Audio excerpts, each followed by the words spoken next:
Assalamualaikum and a very good evening. Do you know what is airline deregulation? Today, I'm going to talk about airline deregulation and changes in aviation. The objective of this video is to examine the impact of airline deregulation on the aviation. This has been observed while emphasizing on major technological changes made in aviation control system after deregulation in airline industry. The following video has discussed the effect deregulation have made on aviation by focusing on empirical studies.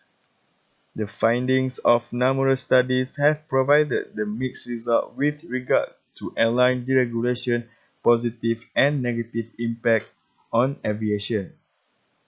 So, the question is, what is airline deregulation?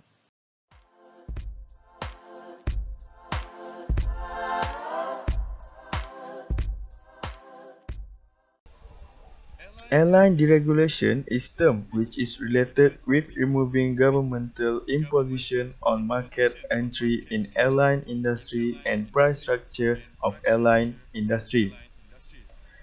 The removal of imposition is often applied to the Airline Deregulation Act 1978 where different carriers and players are permitted for open competition and choose specific routes for their aviation. The Airline Deregulation of Act 1978 was proposed to deal with problems of limited number of aviation available at airports and to accelerate and foster the airline industry. The airline deregulation often subject of many controversies in terms of its advantages and disadvantages and more importantly the way it changed the aviation, fares, services, safety and technology. During the time when deregulation was passed, number of airline business comes to the fore. Some of them become successful and some of them not because of intense competition exit from the market. For example, case number 1. The airline deregulation system in US airline industry has resulted in several changes to aviation. The ticket prices dropped drastically by one-third and subsequently more and more people are approaching airline services for commercial aviation. It has been documented that more than 1.6 million people across the United States of America use airline services every day from 4,000 aircraft from different airline companies.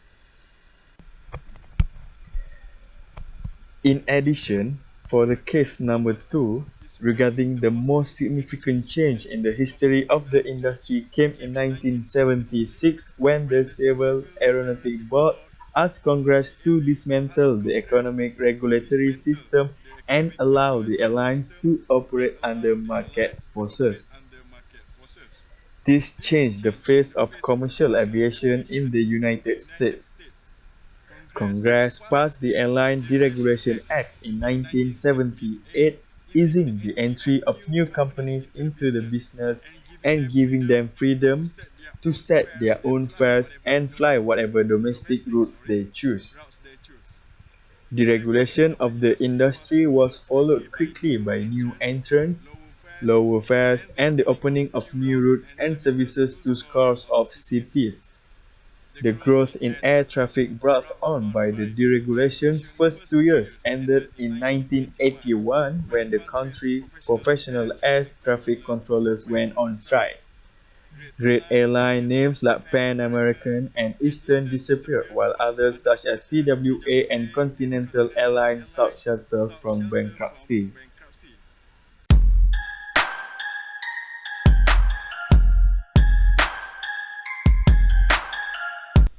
Do you know where did these super low price tickets begin? Well, as air travel moved from props to jets, amazing growth took place. By 1965, 100 million passengers were flying every year, but this placed immense strains on the federal government's ability to regulate the industry, and all while the costs are soaring higher than the planes. The whole reason the government was involved in the first place was to keep the industry stable, but with this rapid expansion, the opposite was happening. So the government deregulated the industry. Almost overnight, the entire industry changed. Airlines adopted new strategies. Barriers to entry were removed for new airlines and consumers experienced a new market. Airlines quickly moved to a hub-and-spoke system, adding more destinations, which lowered fares. Now, more and more people could fly. New airlines enter the new market, creating new competition, new jobs, and the need for new airplanes and new and bigger airports. By the 1990s, fares continued to drop. But sadly, some of the carriers who used to be the king of the skies begins to collapse.